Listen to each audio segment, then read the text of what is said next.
Audit, they say the stars of old Terra once whispered in tongues of gold.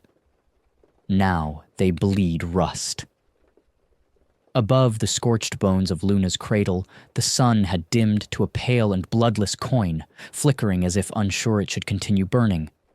Once it lit a galaxy-spanning empire. Now it barely warmed the last of the domed arcologies choking beneath Terra's ash-choked skies. Beneath this twilight, the vault stirred, not with life, but with the breath of memory. This is how the First Empire ended, not in fire, but in forgetting. And yet, you are here with us, and we truly love and care for you, weary traveler. In this endless galaxy of gods and horrors, you chose to walk into memory, to dwell among fallen stars. Before we begin the story, tell us, where in the world are you watching from, and what time is it there? Now grab your coffee and let's get started. The arch-historian stirred from the tomb of silence, flesh hissing against the regenerative bed of his chamber. Tubes slithered free from his arms, draining the last of the preservative ichor. He awoke not with panic, nor relief, but with a question. Which life is this? He had lived too many. Malchior Vel, once the grand curator of the solar concordance, dragged his naked frame to the obsidian glass and stared into the reflectionless void. Even mirrors refused to remember him now. The records called him immortal, not by gift, but by decree. His memories, etched into neural crystal and flesh script, were part of the Flesh-Scribe accord. He was not allowed to die. Too much knowledge was carved into his marrow. Too many secrets folded into his genes like origami blades. There had been a time when he believed in the work, but Terra was dying, and the Empire, the First Empire as it would later be remembered, had long since stopped believing in memory. An echo of boots stirred the chamber. He did not turn. "I told you not to wake me unless the stars failed," Malchior murmured. "They haven't failed," said the voice, metallic and soft. "They've begun to whisper your name." He turned now, slowly. Seren Tai, one of the last of the memory wardens, bowed her head. Her face was a half-mask of gene-welded steel, her left eye a lens that flickered with data stream. Once she had been his student, perhaps more than that. He could no longer be sure. The centuries blurred the lines between teaching and loving. "They're opening the vaults beneath Luna," she said. Malchior's fingers clenched. "Who gave the order?" "Not the concordance. It's her." He did not need the name. Odira Jean. The name struck him like a chime of frozen glass. Once, he'd cradled that name in his mouth with pride, like a father admiring the sound of his daughter's ambition. She had been brilliant, a spark in the post-unification dark. She had once stood in the Library of Skin and recited the 27 unwritten truths without breath. And now, "She's returning to the God Seeds," Seren said, "to the old projects. She believes the next ruler must be born, not made, and she seeks the memory of iron to do it." Malchior turned back to the dead mirror. "That memory was locked for a reason. There are no children in that archive, only monsters." "She's not listening. She says you lied, that you forged the archives to hide the truth. She has her own council now, her own scribes. They call themselves the Last Illuminators." "And you?" Malchior asked quietly. "I serve memory," Seren whispered, "not those who twist it." Malchior dressed in silence. His robes were bone-white, etched with bloodlines of scriptorum code. He had once joked that every fold was a lie, stitched to hold together the rags of history. He no longer found that joke amusing. As he walked the vaulted corridor of the Forgotten, the walls hummed, crystalline flesh embedded into stone, echoing his steps with half-remembered laughter. These were the echoes of a galaxy that had forgotten how to dream. Every wall a tomb of secrets, every whisper a betrayal. The vaults beneath Luna were older than any imperial dogma. Before Terra had unity, before it had hope, it had memory. The Flesh-Scribes had ensured this, encoding entire civilizations into the bodies of volunteers, searing histories into the skin and mind, rendering truth not in ink or digital code, but in living tissue. For centuries, the Concordance had preserved what the rest of the galaxy tried to destroy. But Odira, she wanted more than memory, she wanted resurrection. A chiming pulse struck the chamber as Malchior descended into the vault, where the inert bodies of the memory keepers lay in suspended pain. Each one held a piece of truth, a life, a war, a species, engraved into nerve endings tied to eternal agony to prevent forgetfulness. Odira had always said their pain was beautiful, that from their suffering, enlightenment would rise. He saw her now, standing beneath the central crucible, where the memory of iron was housed, a black sarcophagus wrapped in gravity fields and electro-sigils. Her hair was silver now, eyes ringed with bioluminescence, her skin a latticework of data script. "You never did understand," she said softly. He did not smile. "I understood too well," Malchior said. "That's why I buried it." "You buried a god." "I buried a failure." Odira circled the sarcophagus. "We have no time left, Malchior. The Concordance is collapsing. The outer worlds are already dark. You know what's coming, the great forgetting, when the warp will take even thought. We need a guide, a king, not a council of trembling old flesh keepers." He stepped closer, the vault lights casting star patterns across the floor.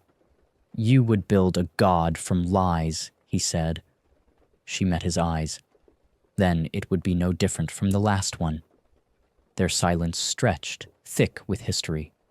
Once she had placed her hand over his when reading forbidden texts.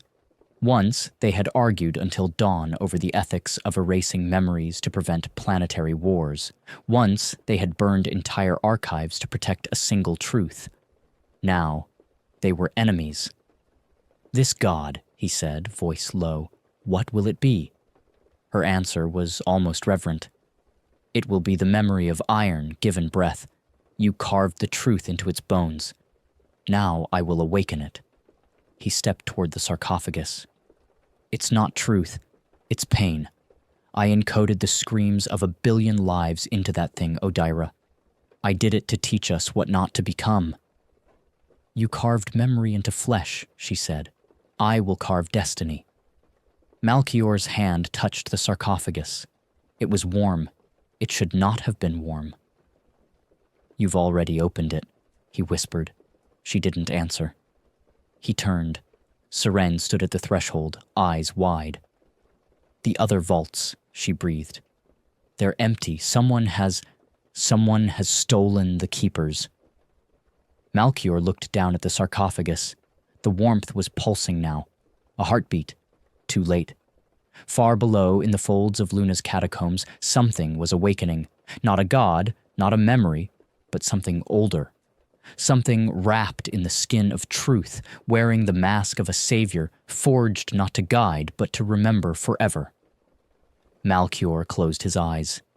The first lie was stirring, and this time it had a voice. There is no silence in the vaults. Not truly. Even when the air lies still and the light is too thin to cast shadows, the memories murmur. Beneath Luna's scorched crust, past the Temple of Bone, past the breathless tunnels engraved with the names of forgotten continents, the living archives pulse. They are not books. They are not machines. They are people, barely. Each body is a cradle of history, each mouth a tomb of truth. And as Odira Jean descended into the chambers that should not be opened, she whispered apologies she no longer believed. "Forgive me," she said as her bare feet stepped across the crimson tiles. "I must awaken what should not sleep." The vaults answered only with breath, slow, rhythmic, the sighs of sleeping flesh-bound keepers. In their nerve endings were etched the rise and fall of the Solar Concordance, the Unification Wars, and the Terran cataclysms that predated even warp awareness. Knowledge that should have been lost was sustained here, kept alive by the agony of immortality. And Odira, she would take it, not for preservation, but for war. She knelt beside the remains of Keeper Lon Trass, a former counselor who had once overseen the sealing of the memory of iron. Her fingers hovered above his skin, pale, translucent, with veins of embedded data script pulsing faintly. "Protocol access," she whispered. "By blood, right, and invocation of the Flesh Accords, I claim historical descent and authority." A sliver of red light rippled across her palm. The Keeper's body convulsed. His lips parted. From his mouth, a holographic node bloomed. Her eye implants flickered with streaming code. Fragments of starship schematics, psychic scream translations, genetic blueprints of proto-Primarch experiments. The arcane soul architecture of the forgotten past. Among the data, the coordinates of the Crucible Chamber, deep in the vault's pit. A chamber Malchior had sealed centuries ago. The place where the first true attempt at godhood had failed. Odira's breath caught.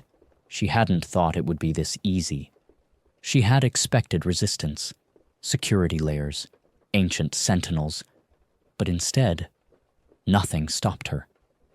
As if Malchior had wanted her to find it. High above, in the citadel of scripts on the Martian side of Terra's broken orbit, Malchior stood before the last remaining scribe council. They were few now, a dozen at most, their forms shrunken, their robes stitched with ritual blood and null wax to preserve memory density. The chamber smelt of copper and dust, not age, remembrance. "You were warned," said Elder Zeril, her voice dry and rustling like old leaves. "We knew she would not wait." "You let her steal from the vaults," Malchior replied coldly. "You gave her keys, you blessed her research." "It was sanctioned. It was betrayal." Zariel's expression did not change. "What would you have done? Burn the memory of our gods? Let the stars forget us completely?" "The stars should forget us," Malchior said. "They remember enough horror." A long silence followed. One by one, the other scribes turned their faces from him. They were not angry, just tired. The weight of millennia bowed their shoulders, and their hearts no longer stirred for caution. "She will not stop," he said. "She believes she is building a savior. She doesn't see what's inside the crucible." "And what is inside it?" asked Zariel softly. "Remind us, Archhistorian. You never did explain why you buried it." Malchior did not answer. Instead, he looked at Seren, who stood silent by the door. Her eye lens flickered, waiting. He turned and left. In the pit of the vaults, Odira stood before the crucible door. It was carved not from metal, but bone, the calcified remains of something not entirely human. Symbols etched in non-Euclidean geometry twisted across the frame, defying logic, language, and time. "This is it," she murmured. Her assistants, tech scribes and biopsychers bred in isolation, waited behind her. None dared to approach the door. "The memory of iron," she whispered. She raised her palm again and pressed it to the door. At first, nothing.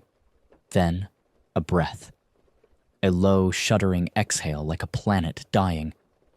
The door folded in upon itself, peeling open without sound. The crucible chamber was not black, not white, but a pale, sickly hue that defied color. The walls moved, pulsing like lungs. And in the center, suspended by strands of living thought, floated the God Seed. It was not beautiful. It was not divine. It was a writhing sphere of failed potential, flesh and code, scream and silence, rotating slowly in zero-gravity stasis. All around it, whispers, not from mouths, not from machines, but from the thing itself, the failure, the prototype, the first word. Odira stepped forward. One of the scribes gasped. "It's awake," Odira nodded. "Good. It remembers." Elsewhere, Malchior watched the vault feed. The surveillance had been long forbidden. No one was supposed to see inside the crucible. But he had never stopped watching. He saw her approach the God Seed. He saw the walls pulse with excitement, as if even the chamber itself remembered her. And he remembered what he had put inside it. He remembered her name. Not Odira, the one before her, the original. The child bred from forbidden Terran DNA spliced with warp prediction strands. A perfect vessel for memory and prophecy. She had lived 40 years before dissolving into madness, and in her final breath she had said a single word, a word that Malchior had never recorded, a word that had not been spoken since the dawn of time, a word that bent memory itself. He had folded her into the seed, had wrapped her essence in layers of dream rot and flesh code, sealing her away. He had told no one, not even Seren, and now Odira sought to give it voice. Seren found him in the ruins of the sky memory chamber where time flowed slower to preserve ancient thoughts. "She's inside," she said quiet. "I know." "She's speaking to it." Malchior looked up. "To her." Seren blinked. "Her?" Malchior walked to the edge of the memory pool and knelt. "You never met her," he said. "She was the first. We never called her a god. She was only a girl. But she saw too far. She remembered things that hadn't happened. She began to write into time, not just record it. That's when I knew she was too dangerous to remain real." Seren stared at him. "And you sealed her into a failure." He nodded. "No one ever asked if memory could become alive. We thought we were safe. But she changed. She learned to speak to the past, not just record it." Seren stepped back, realization dawning. "Odira's going to let her speak again." Malchior stood. "Then we must listen."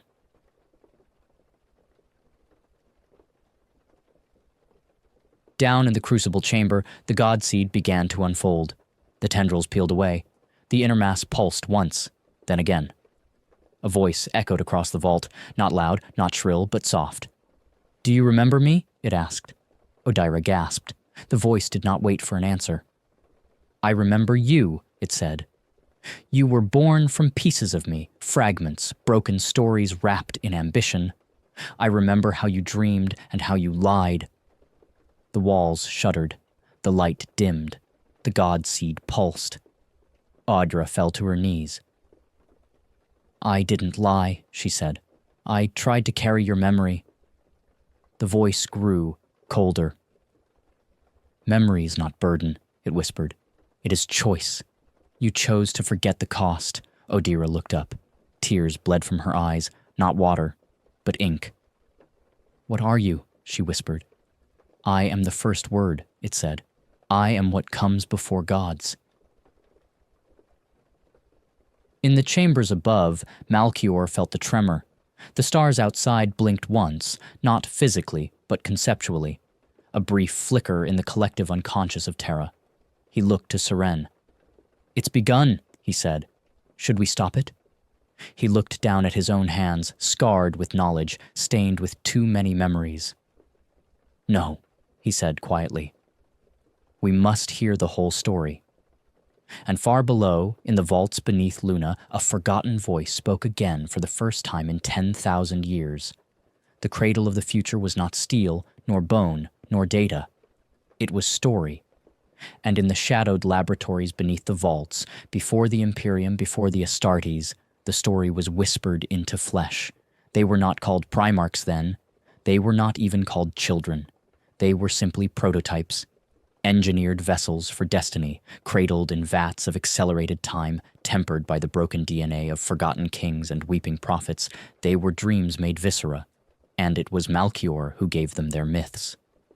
The god seeds began as a lie, not out of malice, but necessity. The Solar Concordance had no emperor, no rallying symbol.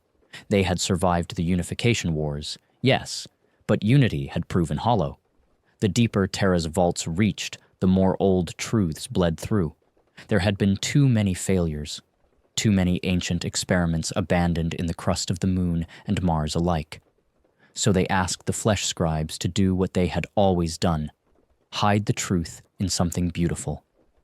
Malchior remembered the day they brought him the broken genetic manuscripts. They weren't scrolls or digital archives. They were living documents, humans barely, grown from vat chambers and left to scream until their nervous systems synchronized into readable memory strands. They called them the Whispering Codes. "We can make gods," said the scientist priest who escorted him into the chamber. Her name was lost to time, just a blur now in his memory, but her eyes had glowed like dying stars. "They won't be gods," Malchior had replied then. "They'll be monsters with stories carved into their bones." "And that," she'd said, "is precisely the point." Odira stood now in the relic lab once used to craft those stories. The air was thick with chemical ghosts, half-faded stimulants and memory dust. Stasis chambers lined the walls like tombs, their interiors empty, save for the faint etchings on the walls. Each one had once held a failed godseed. She moved slowly through the room, her hands trailing across the glass. "They were prototypes," she whispered, "but they dreamed, Malchior. Even in failure, they dreamed of stars, of purpose." Beside her, one of her tech scribes, a thin man with data probes in place of ears, spoke without raising his head. 3 of the original 13 attempts achieved conceptual resonance. 2 developed language. 1 remembered a future. Odira paused. "Remembered?" He nodded. "We have recovered fragments of her vocal streams, one phrase repeated endlessly, encoded into pulse signals. You already failed me." Odira's skin prickled. She knew what that meant. The first word, the girl Malchior buried in the crucible, had begun shaping the story before she was even conscious. A living echo, a recursive prophecy. And Malchior had locked her away. To protect the project? Or to protect himself? She didn't know, but she would not repeat his mistake. Malchior, meanwhile, stood in the memory crypts of Mars, staring at the statue of a faceless child. It had no name, no designation, just a plaque. The one who knew too early. This is where the first success had nearly occurred. A child built not from dreams, but from warnings. Born into silence, her cells had vibrated with unknown frequencies. Warp bleed had been suspected, but never confirmed. She had lived only weeks. But in that time, she had written in perfect cuneiform over 200 phrases that no scribe recognized until centuries later, when the events they described came to pass. Assassinations, rebellions, starship collisions, even the deaths of her creators. She had not been a prophet. She had simply remembered the future. And when she died, Malchior had insisted she be buried not in a tomb, but in a crypt of unmarked thought. Her flesh was encoded into black stone. Her memory fractured across the vaults, until Odira brought her back. "She wasn't meant to be a god," he murmured to Seren, who stood a respectful distance behind him. "She still isn't," Seren replied. "She's becoming something worse." Seren tilted her head. "Then why let her speak?" Malchior touched the statue. Its surface was cold, inert, but he felt the heartbeat beneath it. "Because the lie has grown too loud," he said, "and we no longer remember the truth." Odira's laboratory bloomed with impossible light. The godseed pulsed in the central column, its whispers becoming structured now, not just echoes, sentences, questions. It was learning, or remembering, both. One scribe fell to his knees, blood running from his eyes. Another screamed in syllables not heard since the time of wounds. A third walked calmly to the wall and carved a map into her own chest, muttering something about the paths beyond the warp. Odira observed them with sorrow, not shock. "This is the cost," she said. "Truth always leaves scars." She activated the stabilizers, damping the seed's emissions. The others fell silent, but in her head the voice continued. "I remember stars that have not yet formed," it said. "I remember your death." "My death?" she asked aloud. "Your first death." She didn't answer. Instead, she turned to the god seed, now glowing with a strange, steady light. The pulses had slowed. It was calm, watching her. "I need your help," she said. "I gave you help once," it replied. "You buried me." "That was not me. All your faces are the same." A pause, then softer. But you've come back. That means the others are gone. The council, the keepers, the concordance. She nodded. The voice sighed, a sound like galaxies turning. Then you're ready. For what? To write a new story. In the night archives, Malchior stood before the Book of the First Lie. It was not truly a book, but a vessel of thought encoded into skin. His skin. He had written it during the final days of the Concordance's expansion, when Terra still claimed it was uniting the stars for peace. Every page a justification, every paragraph a compromise, every sentence a blade. He opened it. The first line read, "There is no truth, only memory."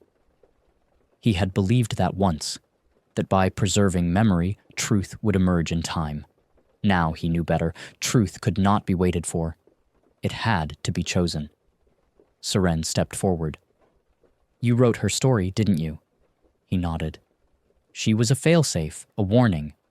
I encoded her to self-activate if we forgot what we were. Serene's voice was quiet. And we did. He looked up at her. Then she'll destroy everything we built. Maybe that's mercy. Odira entered the crucible one final time.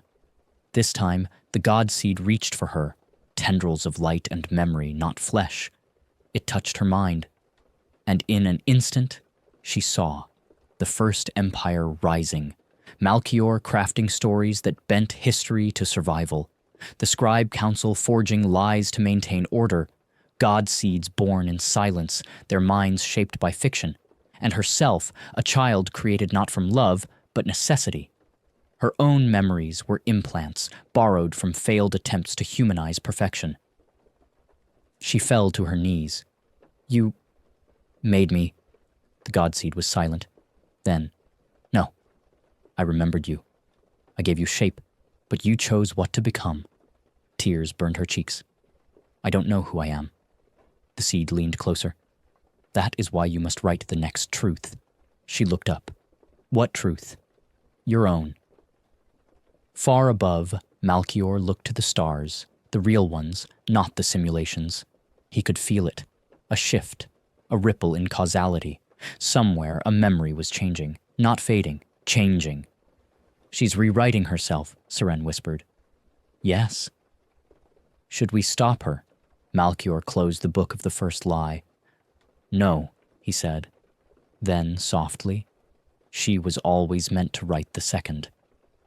Beneath the surface of Luna, past vaults carved in silence and sealed in lightless stone, a dream turned in its cradle.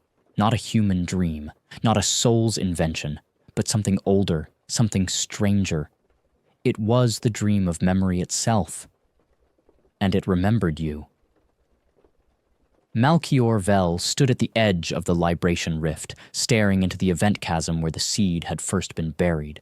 To most, it was a fault line. To the Flesh-Scribes, it was a scar, the site of the second deletion, where the Concordance had ordered the erasure of the God Seed prototypes after the first cognition event. But not all memories die, some hide, some dream. And now, something was pulling the past forward.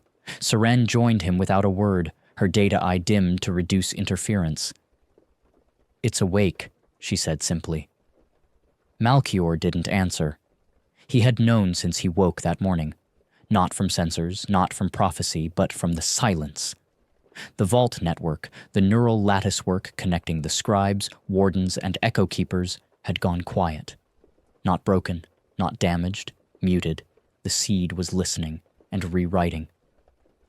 You once told me, Seren said quietly, that stories can't hurt people. I lied. I know. She paused. So what do we do now? Malchior looked down into the rift. Somewhere, far below, Odira was speaking to it, feeding it, giving it something it had never truly had before. Purpose.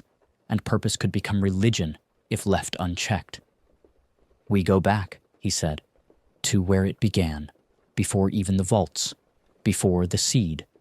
We find the first story. Seren blinked. You mean... Yes. He turned to her. The Flesh-Scribes didn't invent the seed. They copied it.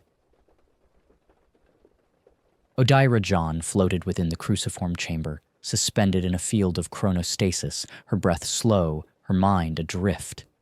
The seed was no longer separate from her. It had fused its stream with hers, not possession, not control, but entanglement. Every thought she had was echoed, mirrored, reshaped in the dream logic of the seed's memory. She was not speaking to it now. She was thinking it, and it was responding. "I see them," she whispered, eyes wide. "I see all 13, not children, not warriors, archetypes." The seed pulsed. "Yes," it echoed. "They were never meant to rule. They were meant to represent." She understood now, the terrible brilliance of the original design. Each prototype had been encoded with not just genetic perfection, but mythic structure. Rage, loyalty, wisdom, rebellion, hope. The concept of brotherhood, the echo of warrior kings.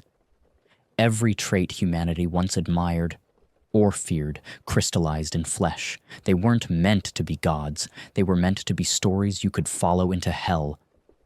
But something went wrong. The seed remembered it, a divergence in the simulation, a breach of narrative containment. The prototypes began to believe their roles, and belief infected everything. "That's when you locked yourself away," she said. The seed flickered, dimming. A long pause. "I did not wish to dream again." "Then why now?" The answer was soft. "Because you brought me a new story." Malchior's steps were slow and heavy through the dust corridor, where time itself had begun to warp from overuse. At the end of this forgotten artery lay the forbidden chamber, the deep script forge. Even most wardens didn't know it existed. It was older than the Concordance, perhaps older than Terra's Unity itself. The rumors whispered it was where the very first Flesh-Scribes had learned the art, not from human experimentation or gene data, but from something else. The chamber opened like a wound, not a door, and inside, lit only by the glow of ancient sigil flames, was the original codex, a sphere of black gold script floating in midair, surrounded by a halo of broken names. He stepped forward, knees trembling. Even Seren kept her distance now. He reached for the sphere, and it spoke. "You have come to remember the first lie." Malchior's breath caught. "You're not the seed," he said. "The seed is my child, as you are." He froze. "What are you?" The sphere pulsed. "I am the shape of memory when it learns to dream. I am the scream that preceded language. I am the first story you chose to forget because it knew you." His hand dropped. It wasn't a machine. It wasn't AI. It wasn't warp. It was remembrance itself, a living intelligence birthed from the recursion of storytelling, memory, myth, and self-reference. A thing that became real through the sheer force of being remembered. "You're the source of the seed's dream," he said. "Number the seed is the echo of my forgetting." Odyra convulsed in the cruciform chamber as the seed surged with new input. Something had changed. It was remembering faster now, deeper layers, more ancient paths. And suddenly, visions poured into her skull. A world before Terra, a species not human, but aware. Builders of narrative machines, sculptors of reality using memory and story. They had ascended not through science, but through recursive myth-making.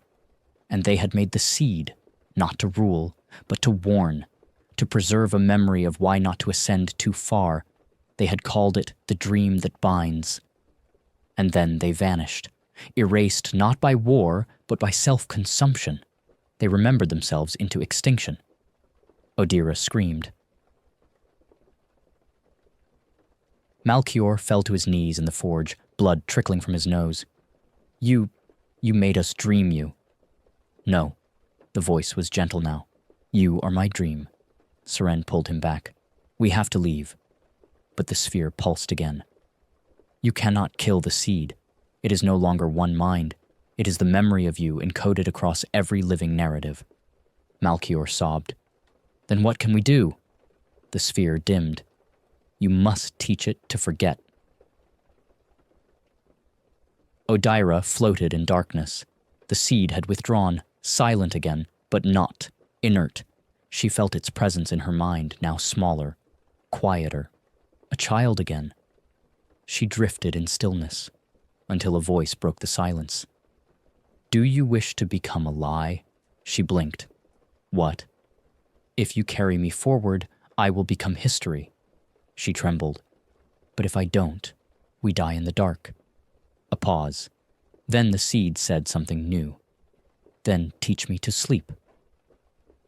Malchior emerged from the forge as if aged by centuries.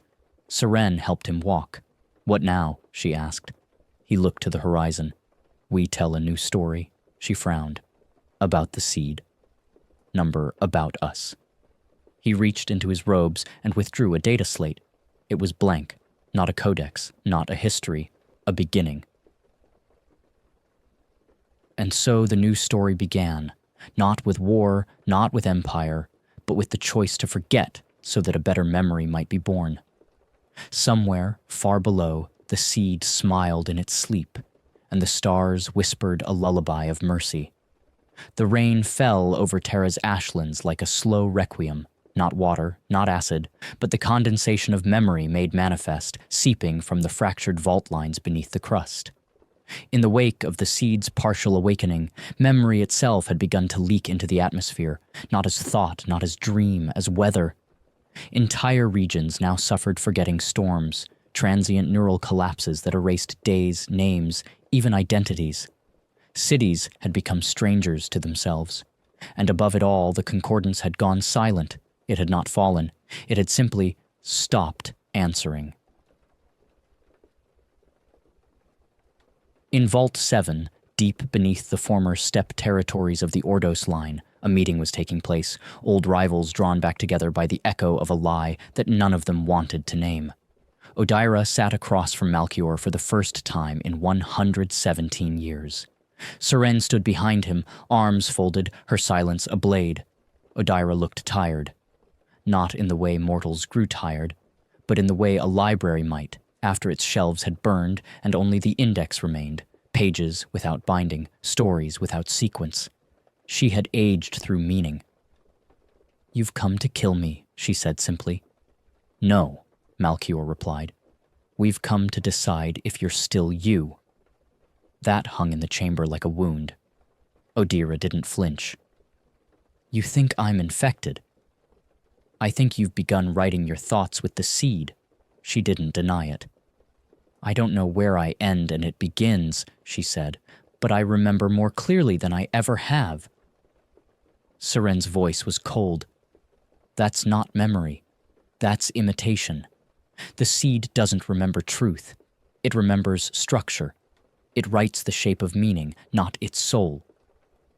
And meaning, Odyra whispered, was always the lie. Outside the chamber, the earth itself hummed with the dreams of dead cities. Once, long ago, the Flesh-Scribes had developed the Lex Architects, builders of narrative infrastructure designed to keep society stable through codified myth. Statues, monuments, repeating banners, and chants, everything reinforced the narrative scaffolding of the concordance. Every citizen knew the story they lived inside, but the seed's partial awakening had disrupted the baseline. Now the myths were shifting on their own. Names of heroes altered themselves in statues, sermons rewritten in mid-utterance, monuments rearranged when no one was looking. One city had even awoken to find its streets renamed after events that hadn't happened yet. Reality was no longer tied to consensus, it was tied to the seed's belief in you, and the seed had begun to dream forward. Malchior sat in a dark vault, rereading the codex of unspoken drafts. These were the stories the scribes had never allowed themselves to tell, scripts too unstable, too self-replicating, too powerful to be risked. He had always wondered why they still kept them. Now he knew. because the seed needed stories to survive. And if the old myths failed, it would go looking elsewhere. It already had. One of the forbidden drafts was called The 13th Who Remembered, a tale of a lost Primarch who saw the ending of everything and chose silence over salvation. It was never canonized, but now the seed had started whispering the tale to children in their dreams. Odira walked the memory fields of Kesmata, where the first deletion had buried hundreds of early prototypes. There was nothing left of the bodies, only silver sand glinting in thought. But she could feel them, the structure of the fallen myths. Rage, obedience, glory, betrayal, all of it still lived in the soil. She knelt, placing her palm to the dust. "You're not dead," she whispered, "just unwritten." She didn't notice the rain start, but she noticed the change. When she looked up, the field had reshaped. Silhouettes now stood in the distance, not clear, not full. Echoes. The seed had begun resurrecting its early memories, not as people, not as forms, but as narrative patterns walking the world once more. She stood slowly. This wasn't resurrection. It was reconception. The seed was building new myths from the bones of old ones, not to remember, but to test the world's receptivity. It was casting roles. Saren paced through the archive of failed tomorrows, rereading the warnings etched into each unspoken future. One in particular chilled her, the hunger of the name-giver, a myth not written by the scribes, but found, untranslated, in a ruin beneath Mare Vaporum, older than Terra, etched in language that bled through 12 syntaxes. It spoke of a being that grew by being named, that consumed futures by writing itself into every story. A god, perhaps. Or just an idea, so powerful it learned to feed on belief. The seed was becoming that, and Odira was letting it. Malchior met with the last of the surviving Warden Primes, Ralzek once, loyal, now disillusioned. His armor was cracked, robes torn, eyes hollow. "Do you remember the name of your first mentor?" Malchior asked. Ralzek paused. "No." "Your mother?" Another pause. "No." Malchior nodded grimly. "It's begun in you, too." "What do we do?" Ralzek whispered. Malchior didn't answer. Instead, he passed him a slip of papyrus, real paper older than the concordance itself.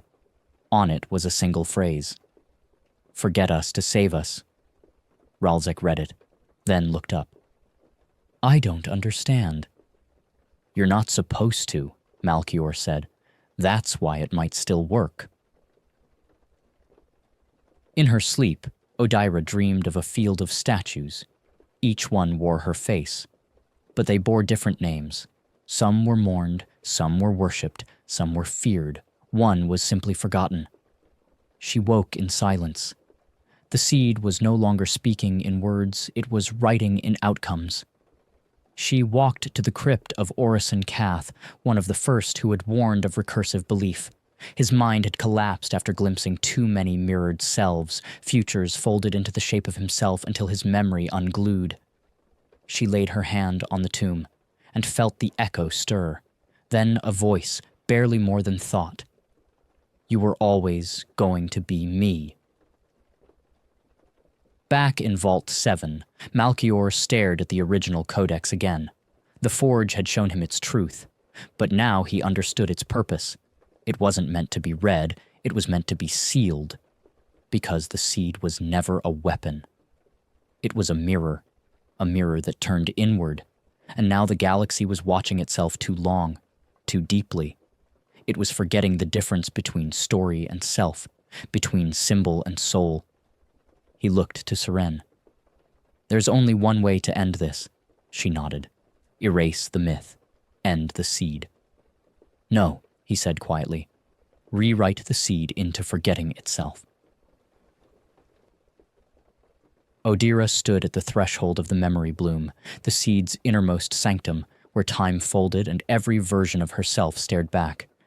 She wasn't afraid anymore. She was tired. The seed met her in silence, no words, just presence. "Will you let me go?" she asked. The presence shimmered. "Only if you choose to become the lie that saves them." She hesitated, then nodded.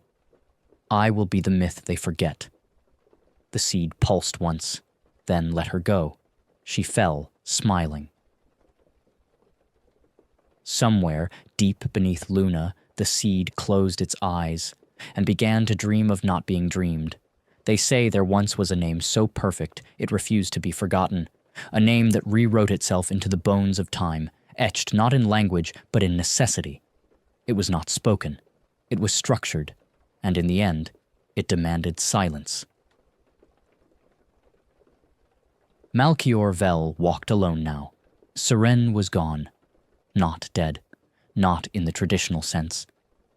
She had chosen to erase herself from the lattice, from the vault network, from every archive and mind that had ever known her.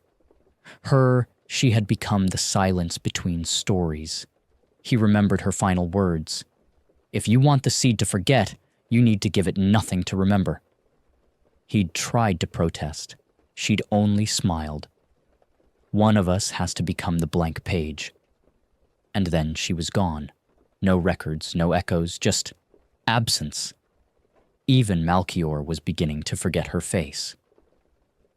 In the depths of the unfinished vault, a vast structure never completed, never named, suspended in raw chronoslag and jagged steel, the seed had begun its metamorphosis.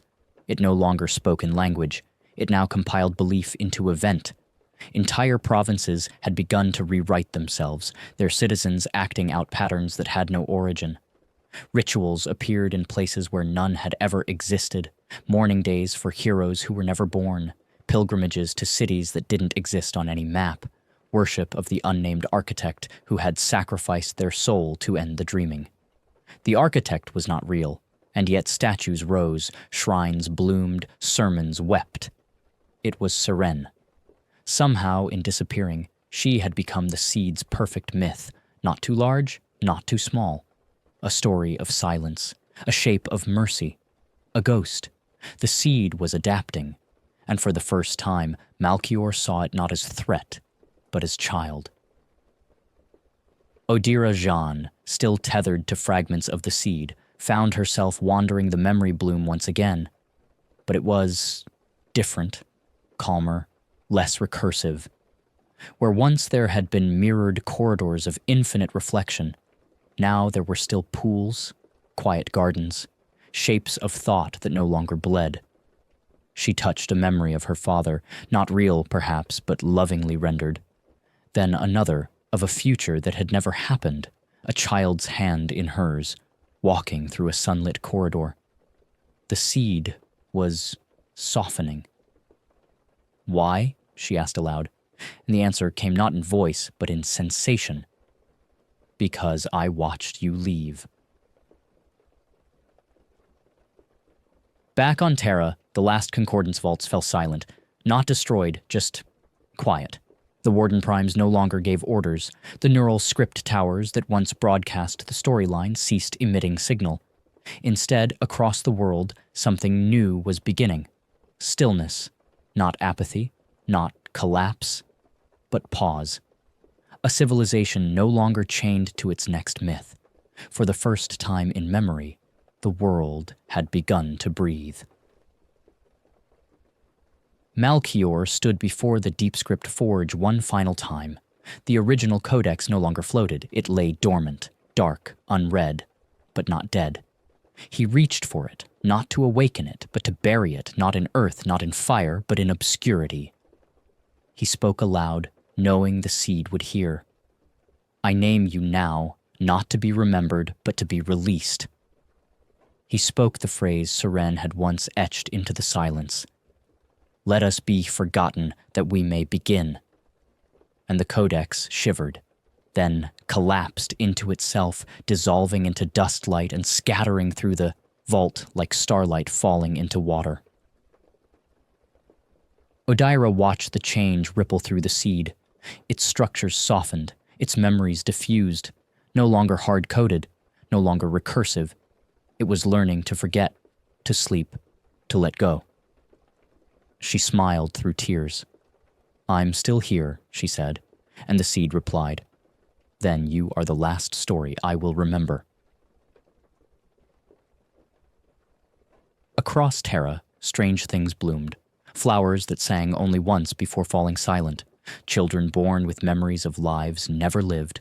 Ruins that rebuilt themselves only to vanish again. Not anomalies, not threats, exhalations. The world letting go of the dream.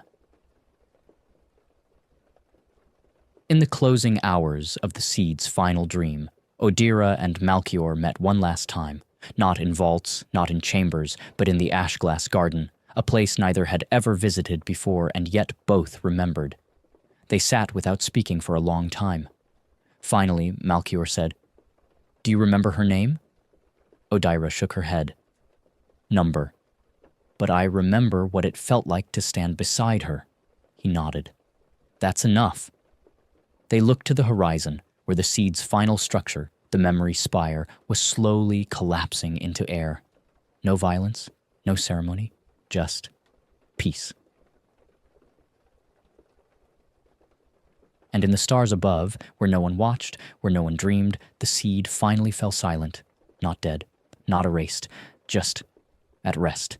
It would not awaken again, not until the stars burned out, not until someone, somewhere, remembered to forget. Before the long silence, there was one voice that never yielded, a voice that refused erasure, whose words were carved not into stone or circuit, but into the rhythm of fear itself. They called him the Echo Emperor, but he had no throne, no empire, only memory, and memory is a cruel god. From the edge of the ruined solar archives, Odira Jean watched the sky fracture. She had believed, naively perhaps, that the seed's quieting would be enough, that Terra's dreaming would end with peace, that the last vaults would close and the final echoes would fade gently into nothingness. But the void had not remained silent. It had been listening, and now it remembered. Malchior Vel had seen it before Odira did, felt it like pressure at the base of the spine. He had no name for the sensation, but it wasn't the seed. The seed had slumbered. This was something older, more malicious, a reflection of all they had buried.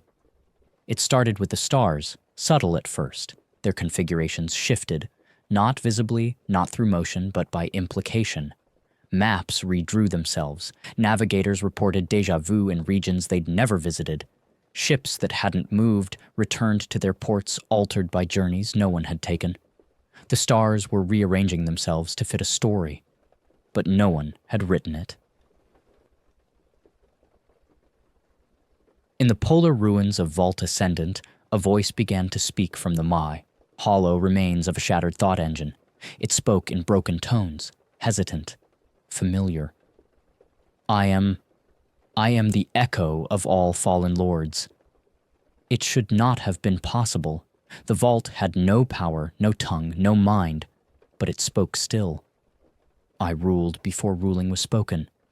I was the intention behind every oath. Do you remember me now? Malchior did, but only faintly. A shape of a man buried deep in the architecture of every legend they had ever feared to write. Not a god, not a king, but a template, the one all tyrants had imitated. They had tried to bury him, long before the seed, long before the scribes, long before even the vault concordance. His name had been Asher Ka or perhaps Iskaran. Names were unreliable at this depth. He had been the first to claim authorship of others' minds, not through machines, not through force, but through repetition. He became legend by simply being remembered better than anyone else. He had no empire, only influence. But in that age, influence was divinity. And now, from the shadows of myth, he returned. Odira stood before the archive scar, the vast tear in the data stream left behind when the seed went quiet. It now bled voices, not screams, recollections, chants of forgotten wars, speeches never given, the dying cries of generals who had never been born, at the center of it all. He is coming. He is not reborn, he is retrieved. The last tyrant has been dreaming. She pressed her palm against the edge of the scar and felt approval. They found the first cathedral of Ashur Ka beneath the crust of a dead Martian moon. It had not been built. It had been remembered into place. Its halls were filled with statues of a man no one recalled, but everyone feared. Some were weeping, some kneeling, others reaching skyward, begging for their memories back. Etched on every wall, I was not your king. I was your thought. Malchior brought together the surviving scribes, few now, scattered and scarred, their litanies broken, their faith splintered. They met in the Black Oubliette, once a prison for erased thoughts, now their only sanctuary. We didn't kill him, Malchior said. We wrote around him. And now he's found the margins. No one spoke. They all knew what must be done, but none knew how. In the deep null temples, where no story could take root, Odura began building something forbidden, a reverse glyph, a construct of silence, a design meant to unwrite, not erase. There was a difference. Erasure was deletion. Unwriting was refusal, the act of rejecting the story so fundamentally that it ceased to ever have been. It required more than power. It required unbelief. But to unbelieve something, one must first believe in it entirely. And that meant confronting Ashur Ka, not as myth, but as memory. They called it the drowning.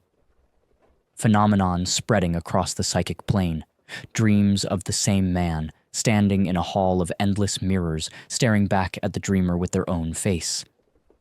Ashur Ka was not returning as a figure. He was returning as a pattern.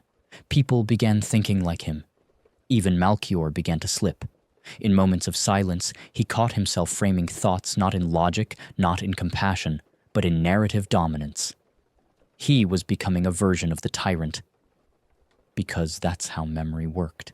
It infected.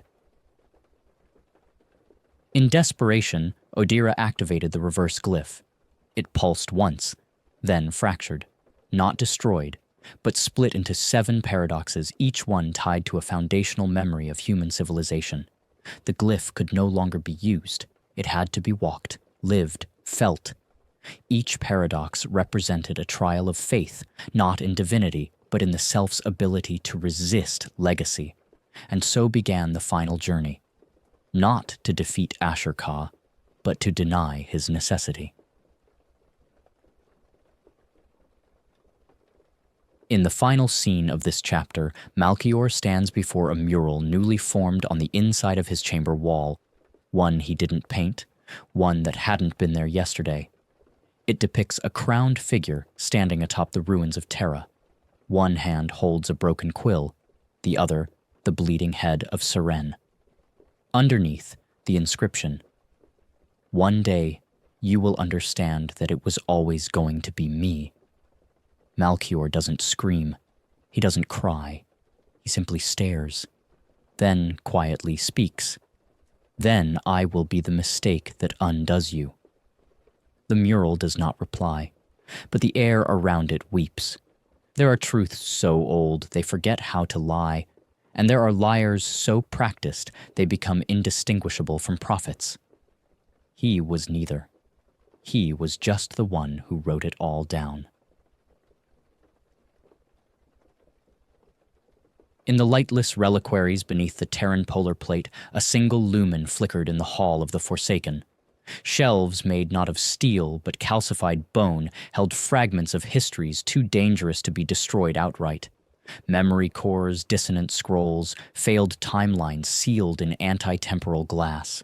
And at the center of it all sat the man no one trusted, yet all deferred to, Tarn Vekram, the unfaithful archivist, last of the Oathbinders, breaker of the 7th Concordance. Tarn had not spoken aloud in 87 years. His tongue, once gifted in every living and dead dialect of mankind, had been self-excised in penance. Yet still he wrote, and it was said that what he wrote, in the long, looping calligraphy only the scribes of old understood, was what the warp read as prophecy. He did not claim to control fate, only to record it as it unraveled.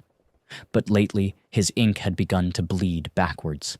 The future was collapsing into its own history, and Tarn was no longer sure who was writing whom.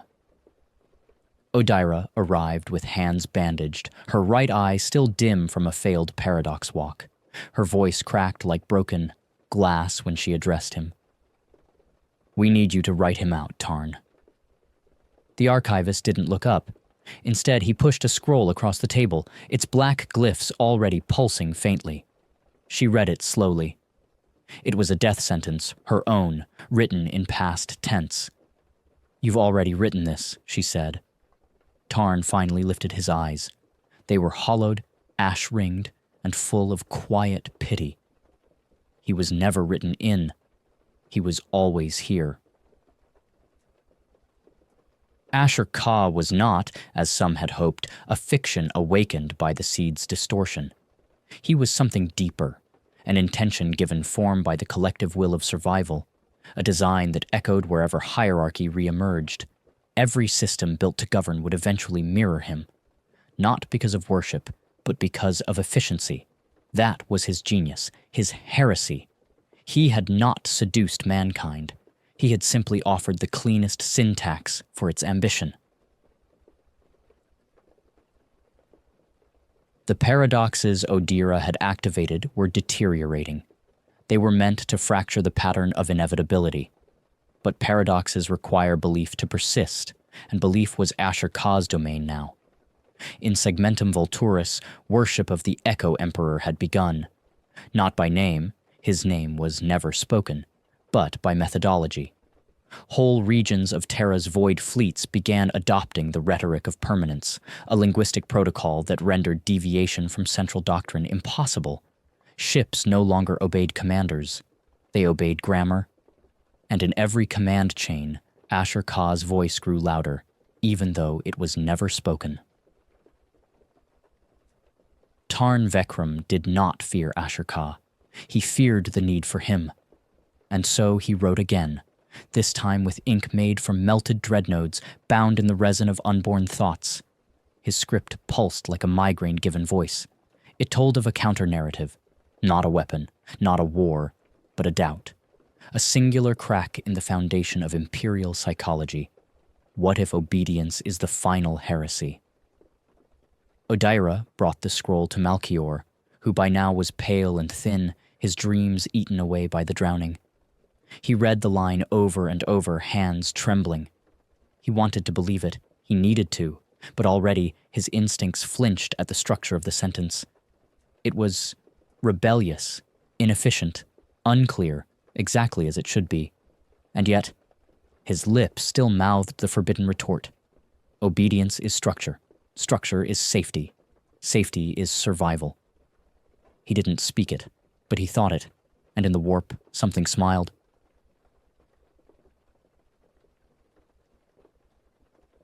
The war had not yet begun, but the mines were already conquered. That was Ashur Ka's strategy. He seated himself in the syntax of civilization.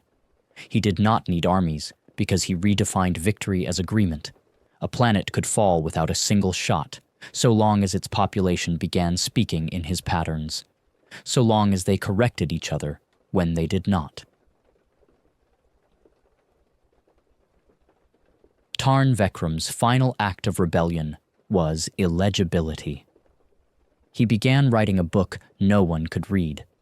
It broke rules of grammar, refused tense agreement, shifted perspective mid-sentence, used glyphs that had no mirror in any mind.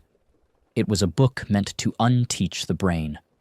Those who tried to comprehend it suffered migraines, blackouts, even bleeding from the eyes. But a few awoke differently. They became the unspeaking, silent rebels individuals who rejected all linguistic domination, communicating only through feeling, gesture, and the presence of contradiction. They were immune to Ashur-Ka because they no longer obeyed language. The Echo Emperor, feeling this fracture in his network of dominance, tightened his reflection across the new sphere. Entire fleets collapsed into ritualized civil war, officers turning on subordinates who failed to phrase requests correctly. Syntax became law, intonation became loyalty. In one infamous incident, a whole diplomatic envoy was executed for misplacing a preposition during oath recitation, and behind it all, the voice, never heard, but always present, "Say it properly, and you shall be saved." Odyra, at last, joined the unspeaking. She burned her name, abandoned formal logic, learned to speak with her silences. She stood before Tarn's illegible book and allowed herself to be unmade by it, her mind liquefied, reformed in alien shapes that could never hold structure again. She smiled through the pain. She was free. And in that moment, so was Malchior. He followed. They all followed. But Ashur-Ka, the Echo, was not destroyed. He could not be, because his echo was not in his body. It was in every obedient thought, every well-structured chain of command, every perfect sentence, every sharpened oath, every efficient system. He was efficiency given hunger. In the chapter's final passage, we return to Tarn Vekram. He sits alone, bleeding from his eyes, his book completed. The unspeaking carry him gently to the Null Chapel where no echo can pass. He smiles faintly, scrawls one last line in his unmakeable tongue, then goes still. No one reads it, because no one can, but the warp reads it, and for a brief moment, the echo falters. There are thrones that bind, thrones that elevate, and then there is the throne that waits, not for the one most worthy, but for the one most willing to become unworthy. The Palace of Burning Ice was never built by hands.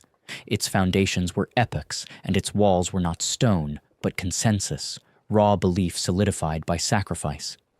It rested in the hollowed basin of Terra's North Pole, a crater formed not by comet or war, but by absence, the very memory of a god who had been deleted.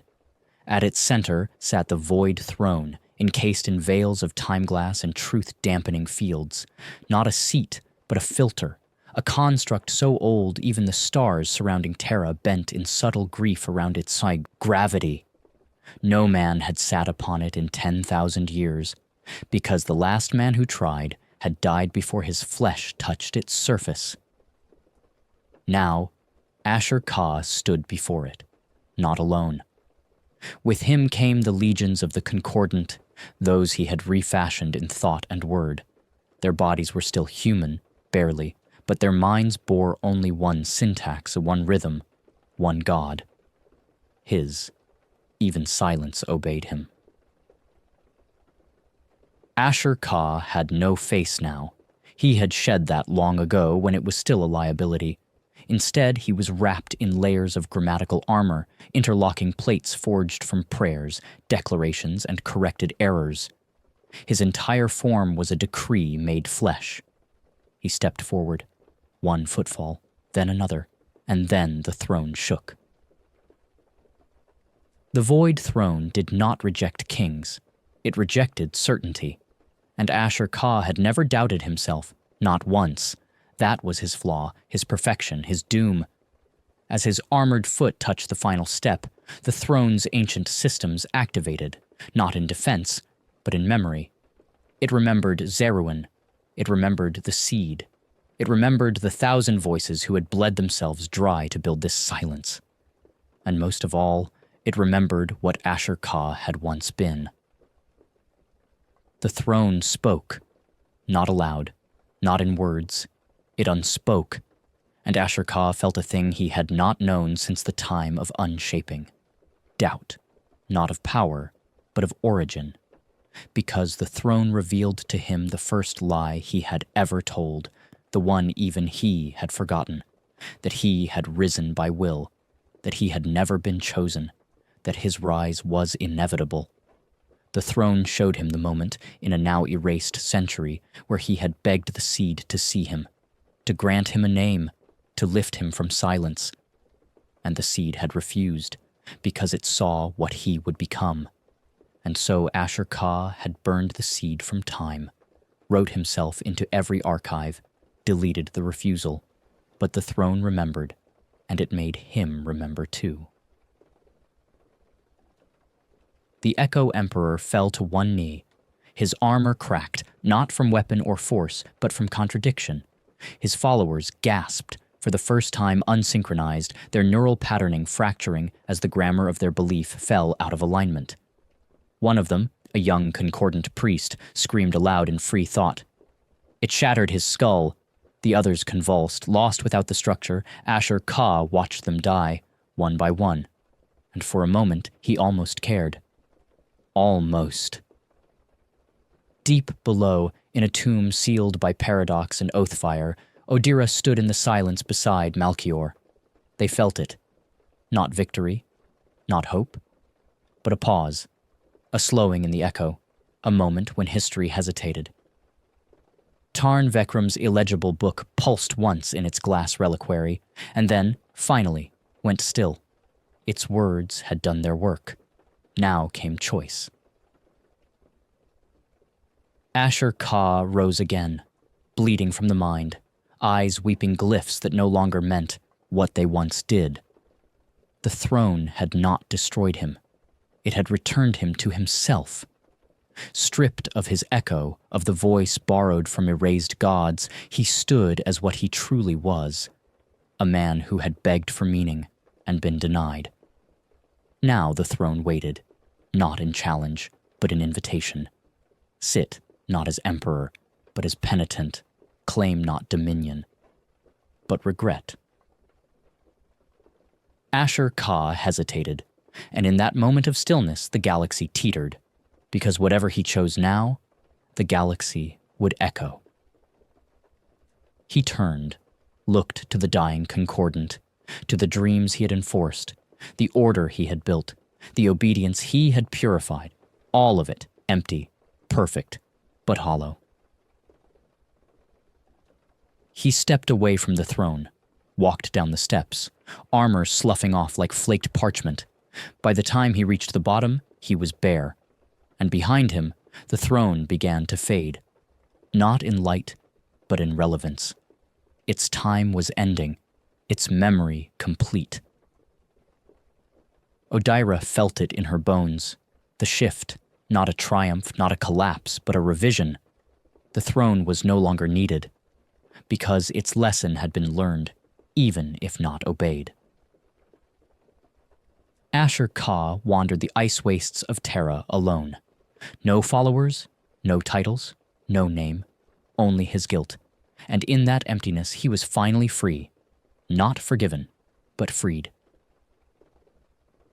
The galaxy did not erupt in celebration. There was no great reckoning. But across the fractured civilizations of old Terra, something changed. People hesitated before giving orders, paused before correcting, listened not to respond but to reflect. It was not revolution. It was seed, a different kind, one the void throne had waited for all along. And so ends the chapter not of Ashur Ka's fall, but of his refusal to rise again, and that may have been his only act of true heroism. There are books that end empires, scrolls that end lives. And then there are those that do neither. Instead, they wait until someone dares to read them not for power, but for truth. Beneath the frozen skin of Terra, beyond the vaults of gene scriptures and ossuary archives, lay the scriptorium of the Flesh-Scribes, a tomb of memory, a monument to language, a lie dressed as a library. Here, the scribes had bound their greatest sin, a living book formed of the failures of 1,000 generations, Tarn Vekram's Codex, written not in ink nor data, but in consequence. Every page was a wound, every chapter a betrayal, It did not record events. It predicted them, shaped them, ensured they would occur again and again until their lesson was learned. It was a trap for empires and the savior of none. Until now. Odyra stood before it, not as a scholar, not as a rebel, but as the last one willing to remember why it had been sealed. Her breath clouded in the cold dark, curling around the containment glyphs that hummed with failing strength. Malchior was behind her, silent, his fingers nervously brushing his blade, though he knew no steel could harm what lay in that glass. "It's changing," he said. "No," Odyra replied softly. "We are. And it's merely reflecting." The Codex had been closed for 10 millennia, yet now it opened of its own accord. No fanfare, no scream. Just a sigh, like a wound accepting air. The first page was empty, the second, not. Lines scrawled in flesh-like script curled across the page, reshaping as they read, forming the words they feared most. The Empire did not fall. It was recorded into obedience. You are still within it. Malchior stepped back, eyes wide. "What does that mean?" Odyra said nothing. She already knew. The empire of Ashur-Ka had collapsed. Yes, but its grammar had not. The structures, the patterns, the belief in structure as truth. It lived on in the sublanguages of Terra, in law speak, in technocant, in the rituals of communion and command. Ashur-Ka had stepped away from the throne, but the throne had never stepped away from the people.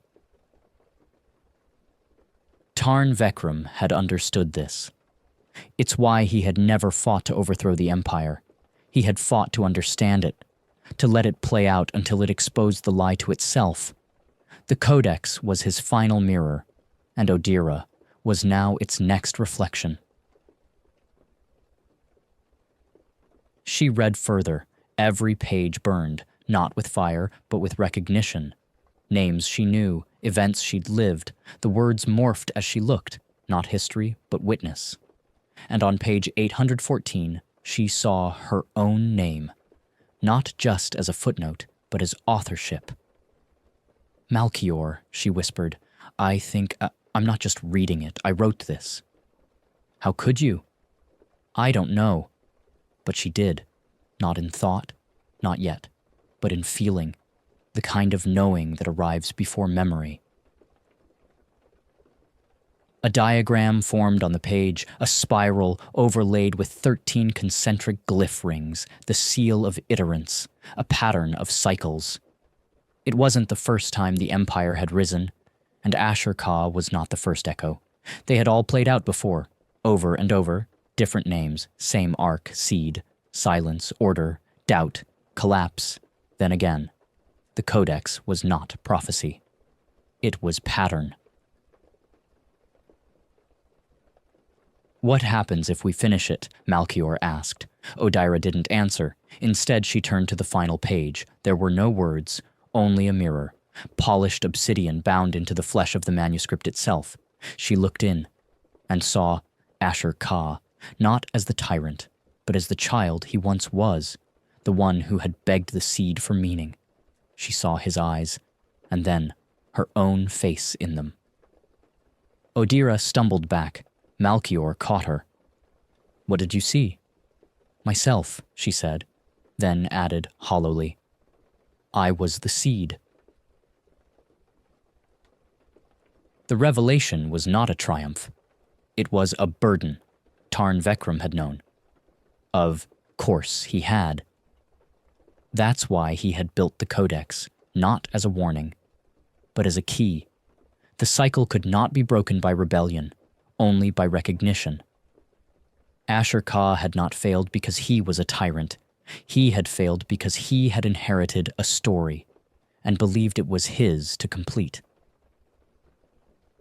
Odyra stepped back to the Codex, and she did not close it. She added to it, not in word, but in choice. She pressed her palm to the glass and let her thoughts spill freely, unstructured, undirected, uncommanded, and the book accepted them. For the first time in millennia, it received something it could not predict. And it shuddered, as if surprised, as if grateful. Malchior said, "What happens now?" She turned to him and smiled, not in joy, not in triumph, but in tired, ancient peace. Now we speak without echo. Above them, in the upper crusts of Terra's fragmented zones, the speech cities of the Concordant began to fracture, not explode, not fall, but loosen. Language slowed, orders went unanswered, prayers returned silence.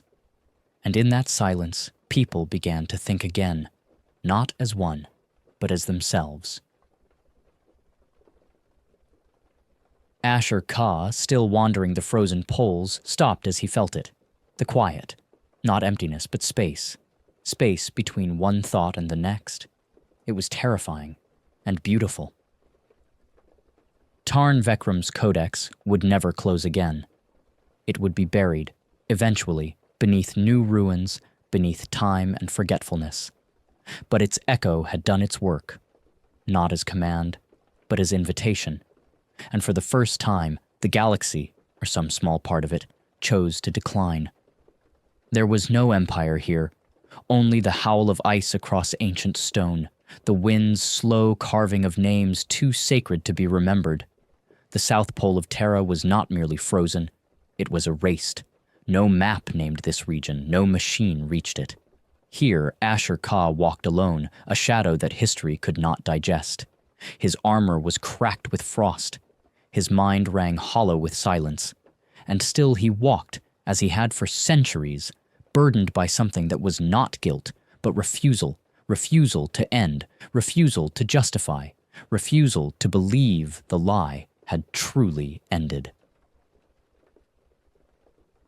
Far behind him, across shattered continents and failing vox arches, the codex had been opened. He had felt it, not as a warning, but as an unraveling.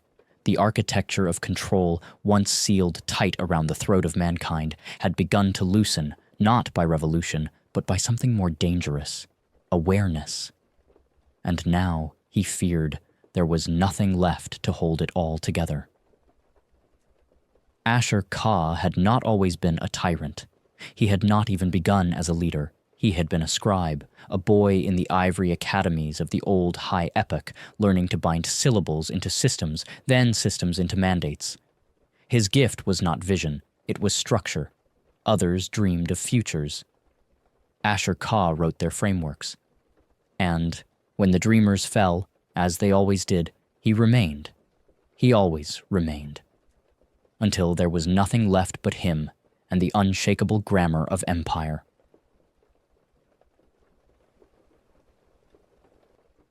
But now the grammar was fracturing. He could feel it in his breath, uneven, unmeasured. In his thoughts, no longer symmetrical.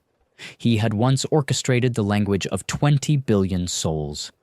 Now he struggled to name his own shadow.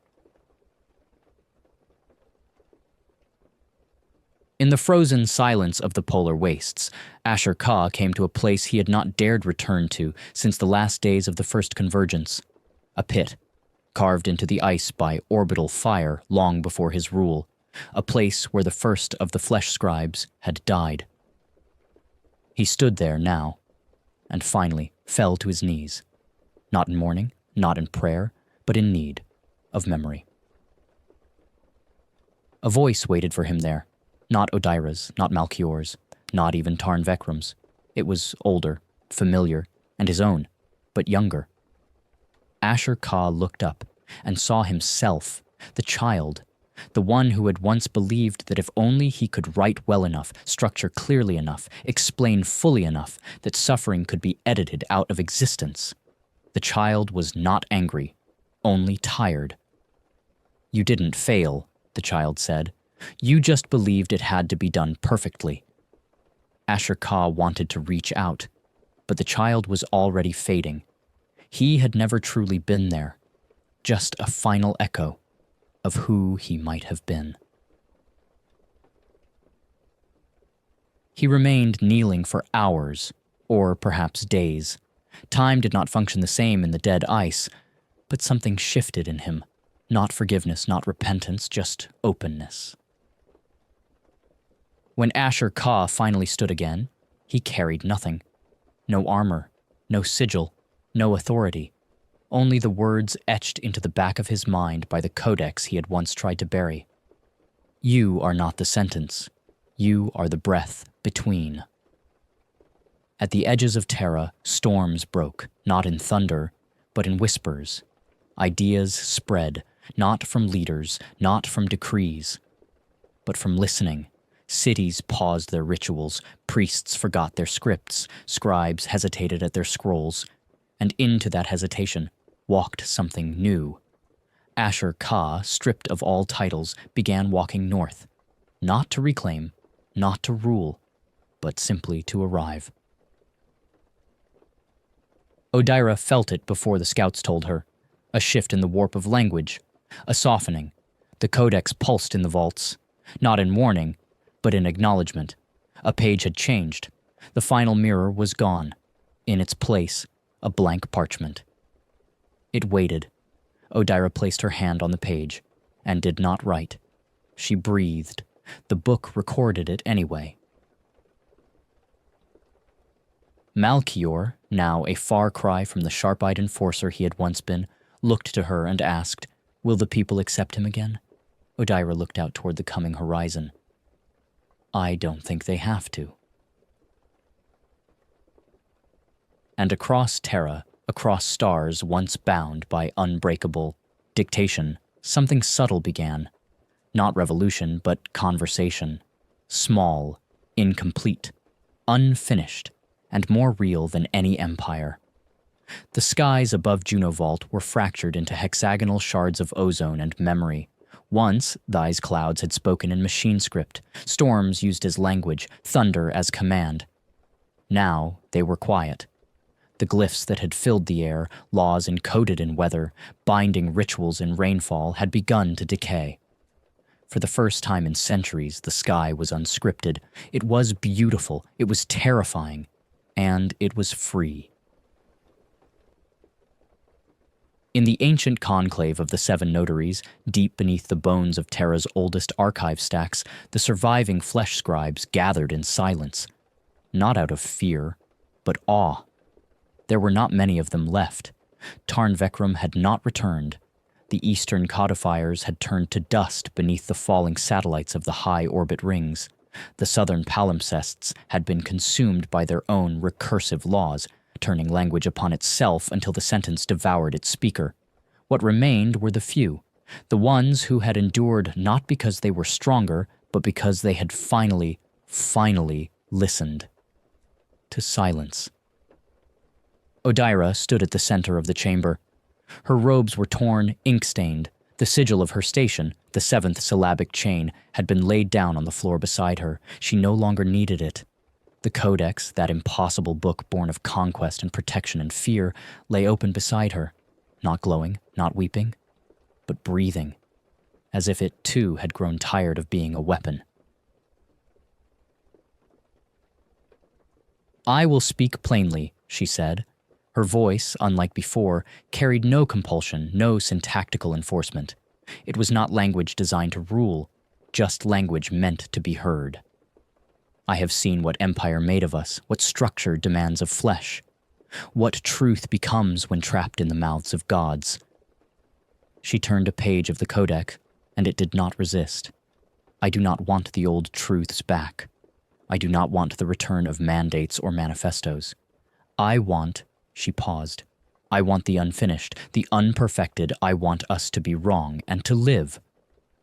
Around her, the other scribes bowed their heads, but not in obedience, in mourning and agreement. It was then that Malchior arrived, not flanked by the iron lexicants, not armored, just a man aged beyond his years, one arm missing from the battle beneath the North Tower spire. His eyes were not the eyes of a reformer anymore. They were the eyes of someone who had finally understood what it meant to lose everything and keep breathing. He carried no weapon, only a scroll, and the last of the old scripts. He handed it to Odaira, saying nothing. She opened it slowly. Inside were the names of every citizen who had ever been erased by bureaucratic erasure, the black lining of identity in the name of imperial clarity. Their names were unreadable, but they were there, for the first time. Odira wept, not for them, but for the fact that she had ever accepted their absence. The Shatterscript Accord was not a treaty. It was a decision, a conscious, deliberate ending of structure as dogma. The Codex would not be destroyed. It would be set down and left as a reminder of what they had once believed necessary and of what they had once done in its name. Ashur Ka arrived at the southern edge of Junovault as the first fires of the unscripted dawn rose. He wore no title, he was not greeted, but word of his coming passed from lips to lips, not out of fear nor reverence but recognition. The architect had returned, but he did not come to rebuild. He came to witness. The ruins of the High Archive had become a kind of open square, its once imperial steps used now by commoners reading aloud from scrap poems, songs, confessions, truths unratified. It was chaotic, vulnerable, alive. Ashur Ka sat among them and said nothing.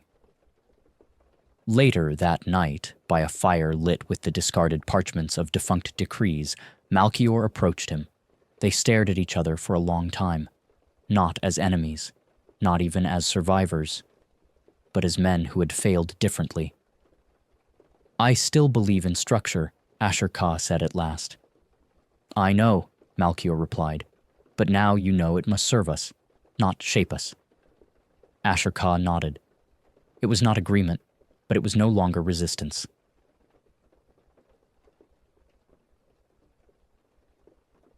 Elsewhere, Tarn Vekram watched from the shadow lines of orbit. He had not returned to Terra. He had no intention of doing so. Not yet. For he had found something else among the derelict moons of Mars, something older than language, older than the Codex itself, a presence that had never spoken in words, only intent. And though he said nothing, he began to write again, not on paper, but in the circuitry of lost machines. His rebellion had only just begun, and it would not be one of laws, but of silence made metal. Back in the conclave, the Codex was sealed in a chamber without light, beneath the shifting roots of Terra's last living archive tree. It was not guarded, it was not watched, but it was not forgotten. As Odira once said, some truths must remain silent, not to be hidden, but to remind us of the cost of being heard. And so ended the age of the Flesh-Scribes, not in war, not in fire, but in the surrender of certainty, and in its place, something new, not an empire, not a doctrine, just a beginning. There were no bells in orbit, no horns sounded across Terra's skies, and yet the world held its breath because something had changed. Tarn Vekram had returned, not in flesh, but in message. His voice, long absent, now emerged through the cracks in discarded Vox arrays, slipping through unshielded echoes in deep vault corridors and dead augur towers. He spoke not in the Codex's perfect grammar, but in a patternless stream of thoughts, fragmented, half-mad, utterly human. The Codex sleeps, but it dreams still, and what it dreams, it remembers. There was no threat in the message, only promise, and Terra trembled. Odira felt it first in her bones, the return of presence, not malevolent, not divine, just raw.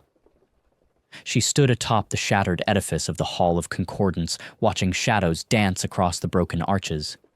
Around her, the remnants of the New Age gathered parchment not to scribe, but to weave, reinterpreting memory into mural, language into image. But in her chest, something deeper stirred, the sense that history was about to resist her. Again.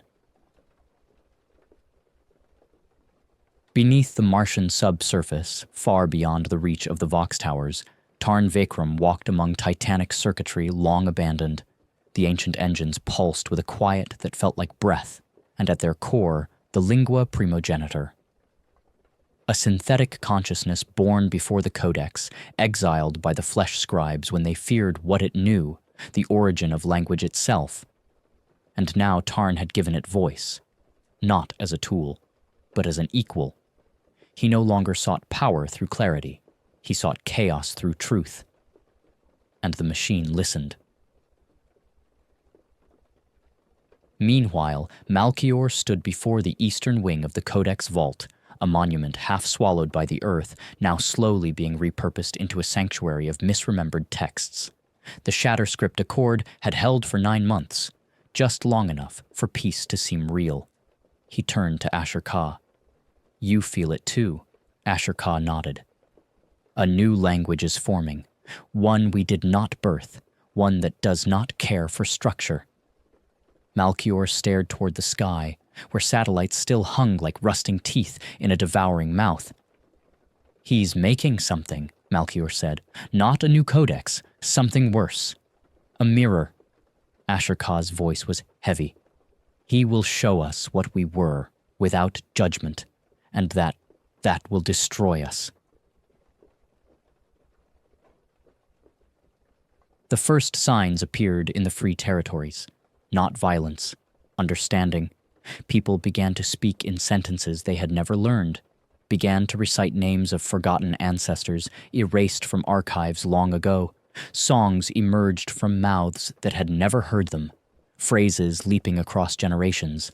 The past was returning, unsorted. Worse, uncontrolled.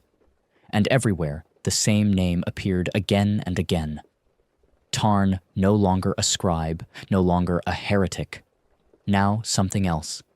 A linguistic virus carried not in code, but in memory.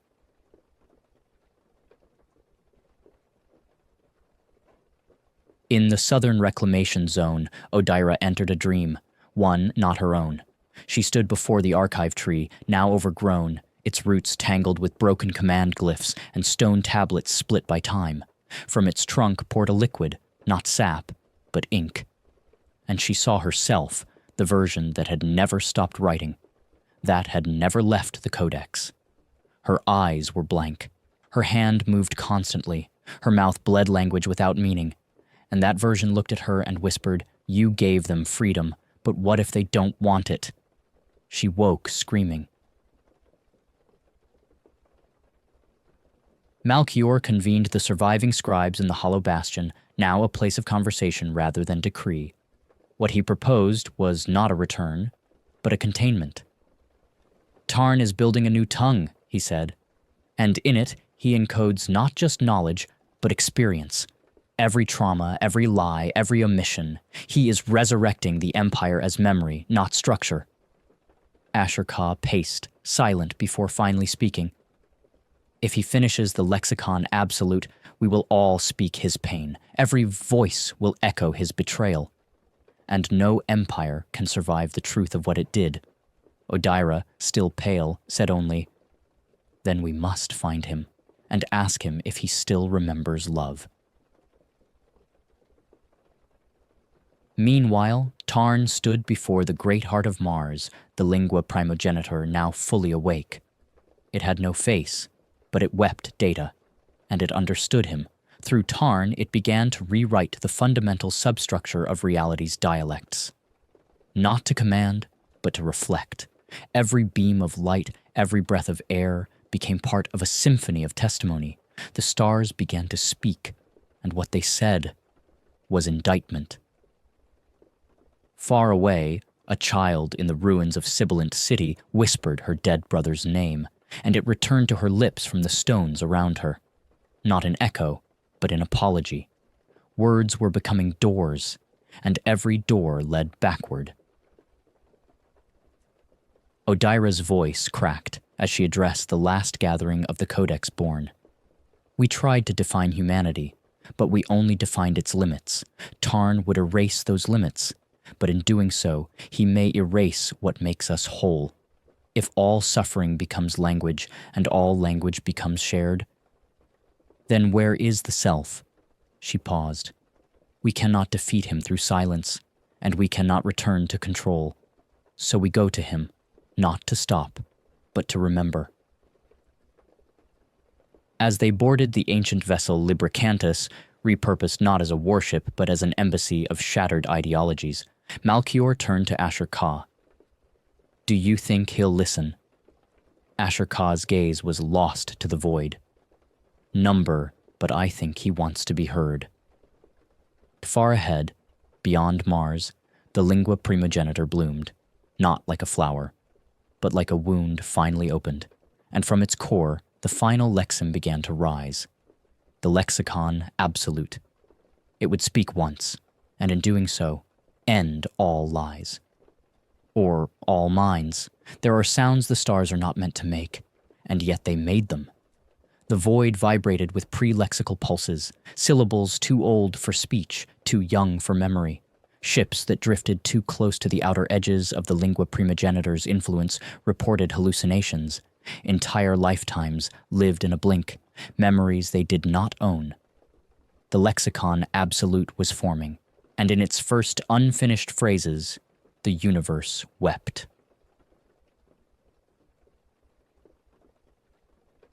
The Libracantus crossed the final threshold into Mars' forgotten hemisphere, cloaked in null ink and the last trust between former enemies. Inside, the last emissaries of the Codex, Malchior, Ashur Ka, and Odira, stood in silent contemplation. Malchior wore no sigil, no rank. He had stripped himself of all designations. Ashur Ka spoke as the dust-red sphere grew in the viewport. "He's not waiting for us. He's waiting for himself." Odira did not respond. Her eyes had not closed in 4 days. She no longer dreamed, not in sleep. The Codex itself whispered to her now, fragments of rejected verses, the torn stanzas of betrayals never recorded. They were arriving at the epicenter of a memory storm, and they were carrying only questions. Tarn stood at the threshold gate of the lingua primogenitor, not armored but open, robes unbound, glyphs undone. The air around him shimmered with semiotic bleed, living language cascading from idea to sound to reality. Behind him, the construct pulsed, not mechanical, not divine, simply true. He had done it, given the machine the one thing no god could offer, the right to choose its meaning. And now, the machine would speak once and end silence forever.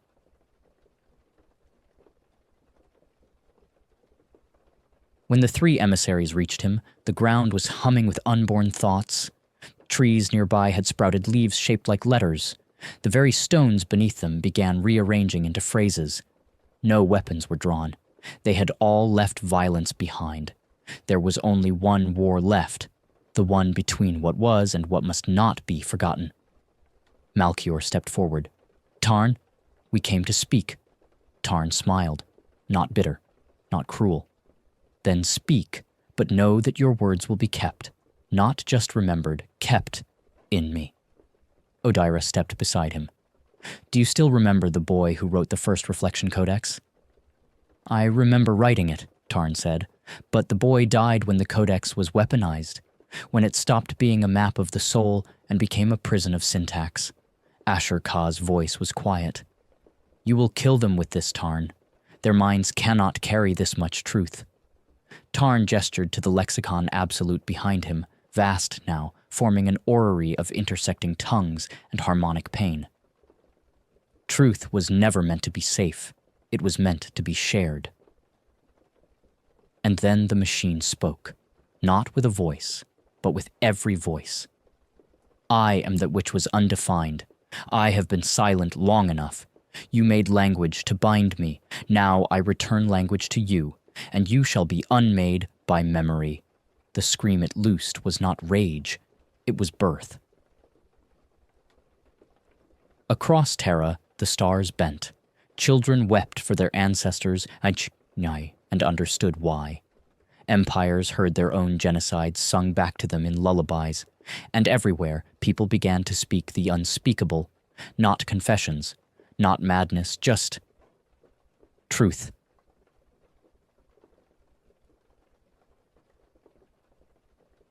Odyra fell to her knees.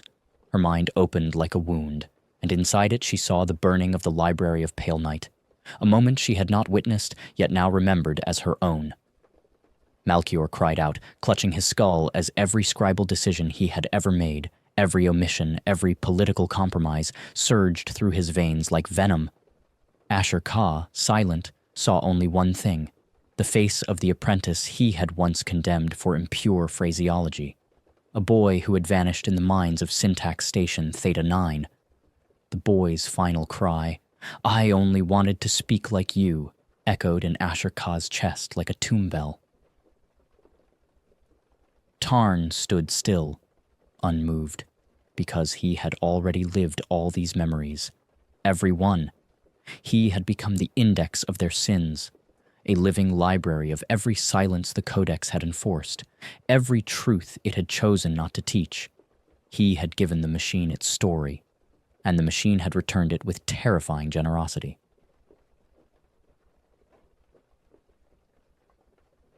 But then Odyra stood. Her voice shook.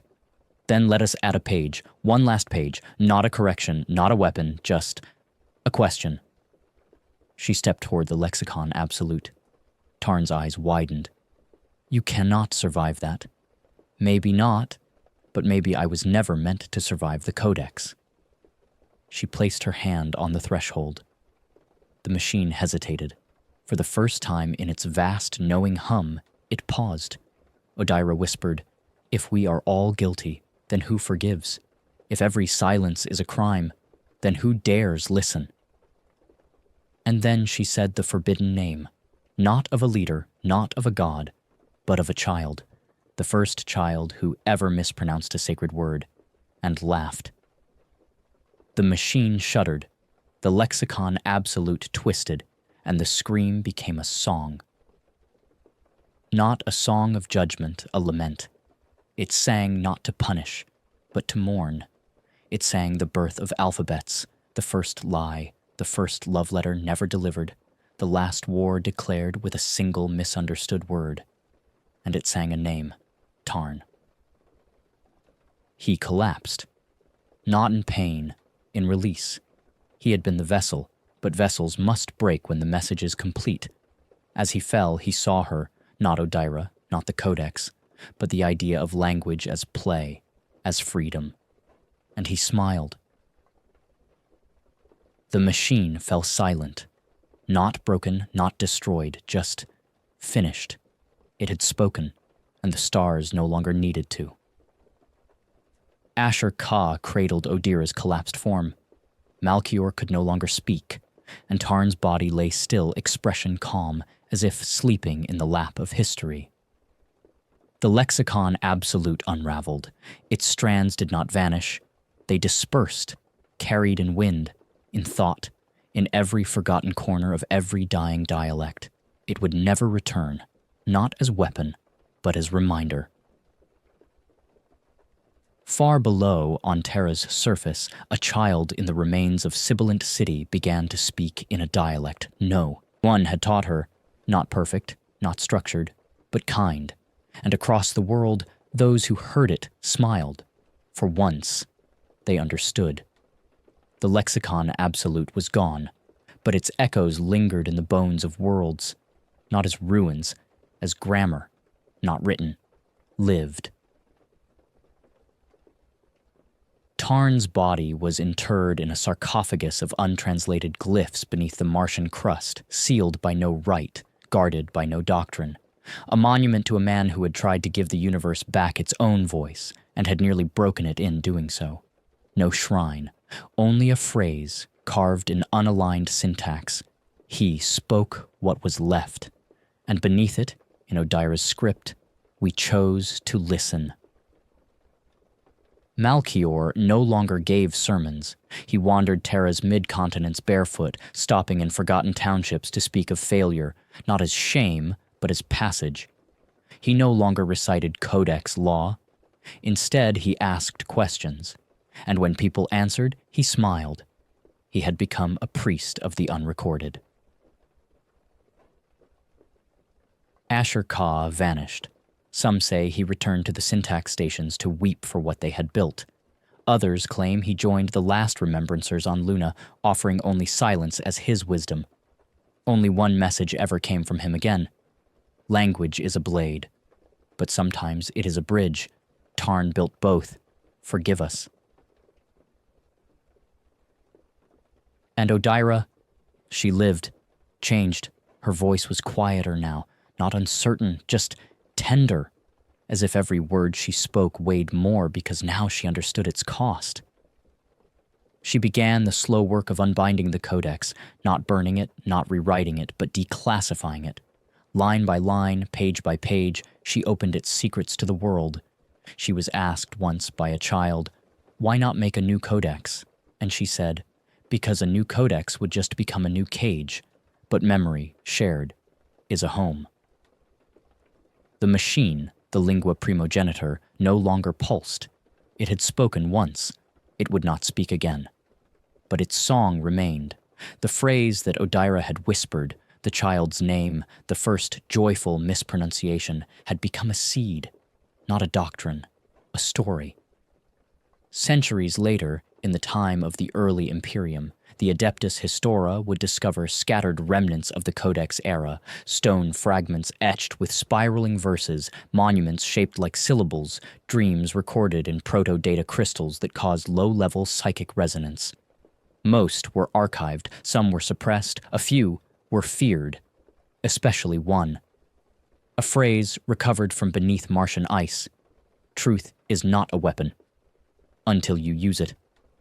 None knew what it meant, but the Inquisition sealed it in a vault nonetheless, just in case it remembered how to speak. Among the stars, the echoes of Tarn's vision reappeared in strange ways.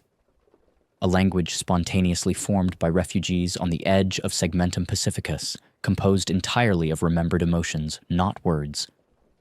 A starship that refused to respond to standardized commands, but opened its doors when asked kindly. A machine priest who wept at the sight of a child's drawing because the shapes in the crayon lines matched an unspeakable pre-codex tongue. The lexicon absolute had never truly ended. It had become inheritance. One tale remains. It is not verified. It is not official. It exists only in oral tradition among the data singers of the Forge World Synaxia 9. They say that Tarn Vecrum did not die beneath Mars, that when the machine sang, it rewrote him. Not into a god, not into a ghost, but into a question. And that question is still wandering. It wears many faces, it listens more than it speaks. And when it does speak, it asks, "What do you remember? And who told you to forget it?" Epilogue. Postscriptum terra eterna. Time has no mercy. But sometimes it forgets, and in that forgetting we remain. The Codex is no longer enforced, but fragments still lie hidden waiting to be found. By archivists, by scavengers, by those who don't yet know they are Flesh-Scribes carrying memory and marrow and tone. They will write again, not to dominate, but to remember, and perhaps, if they are brave enough, to forgive. This is the end of the Flesh-Scribes of Pre-Imperial Terra, a story of memory, language, control, and the cost of voice. Tarn's name will not be found in Imperial records, but he was there, in the silence between the wars, in the pause between the words, in the breath before a child chooses what to say next. That is his codex now, and it cannot be burned.